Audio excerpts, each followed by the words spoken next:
Welcome back to section 1.2.1. This is part 2 of still how can I represent a function. So in the previous one, we talked about making boxes and coming up with the volumes based on those boxes. Today we're going to talk more about generalizing an equation. So what we're going to do is we're going to go to the next page, and we're being told to write an equation to relate the height x and the volume y. So going back to our table, let's think about what we have. Our height is x and our volume is y. Now if you look, we started off with a 22 by 16 piece of paper with a height of 0. Then when our height became 1, our length went down by 2.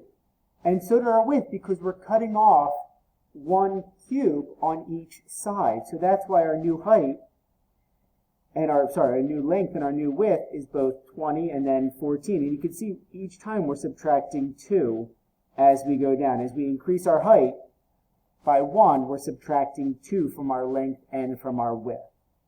So I'm going to draw a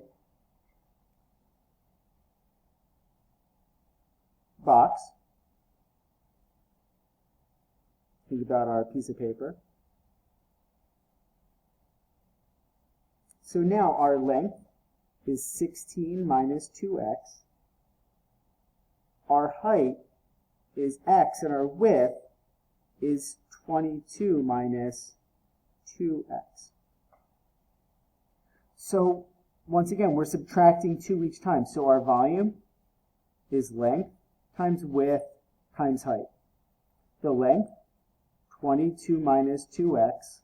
The width is 16 minus 2x. And the height is x.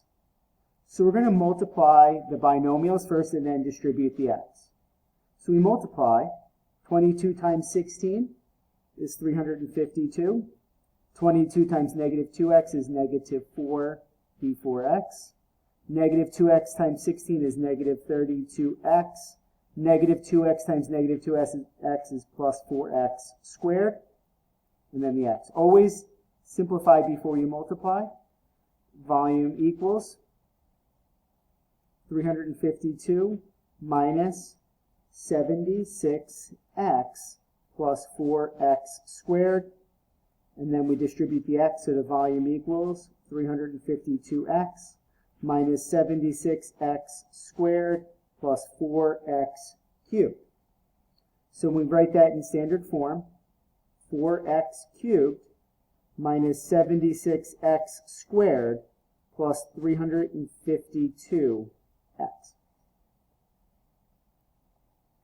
And there's an equation for the volume of our box with a starting length and width of 22 and 16. Now, as we mentioned when we built these boxes, there were some values that didn't make any sense. We can't have any negative values for x. We can't cut a negative value out. Also, x can't be 0. If we had x being 0, we wouldn't have a box. We would have a flat piece of paper. And not only that, but x had to be less than 8.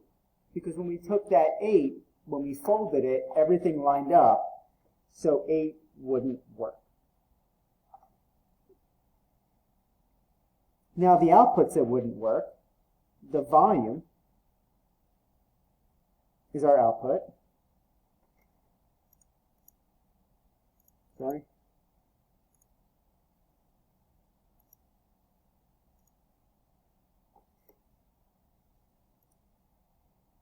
The volume, our output, had to be greater than 0. We can't have a negative volume, and we can't have a volume of 0. If we have a volume of 0, there is no graph. Now let's look at what this graph looks like. So I'm going to pull up the Desmos calculator. Okay, so what we did is I graphed the equation on Desmos, and you can see the graph is not a parabola. It's what we call a cubic because it's x to the third. Now you can see it's going to go up, reach that maximum point, go down, and hit 0 again, and then keep going down and then go back up. We only want to pay attention to the parts that start at 0, so 0, 0, and there. We want to pay attention to only those values. As you can see, our maximum is actually right up there. That's the highest height that this is going to reach. We don't really care about any of the other values, but it is a cubic graph. So if we go back into our notes, should we connect the points? Yes, because we can make a lot of different cuts. All we did was we made cuts that were nice whole numbers, but we could make a cut at 4.5 by 4.5 or 4.25 at 4.25. We have some options there. We didn't have to use only whole numbers. So yes, we should connect the points. We call that a continuous graph.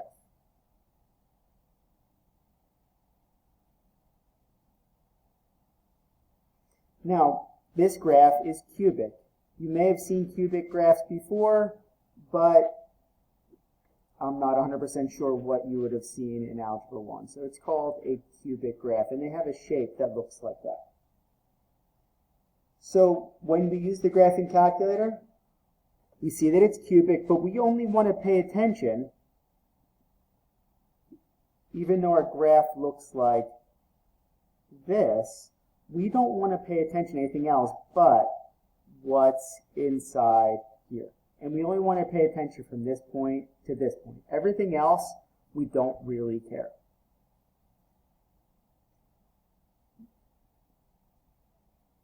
Now, we're going to use this information that we discovered and generalize the volume if the paper given was 40 by 20. Now, keep in mind,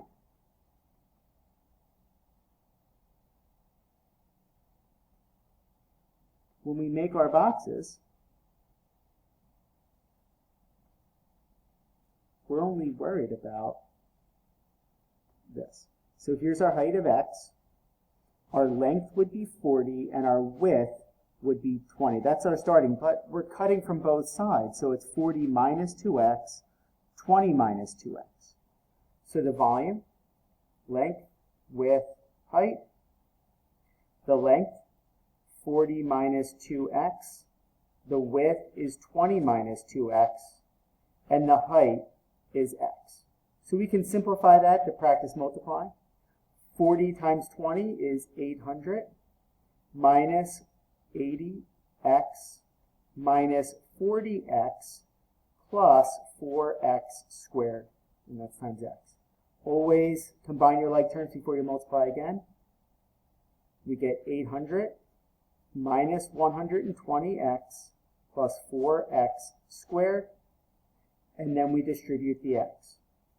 800x minus 120x squared plus 4x cubed.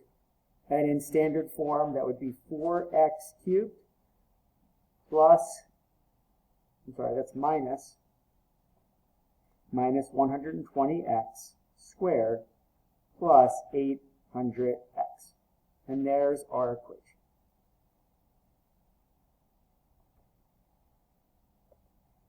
Now, for part H, remember our length is going to be, this case, 30 minus 2x.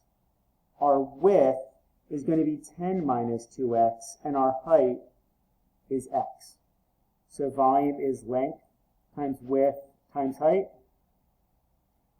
30 minus 2x, 10 minus 2x times x.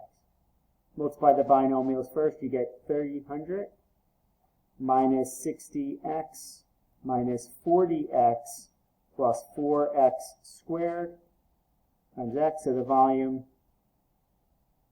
300 minus 100x plus 4x squared.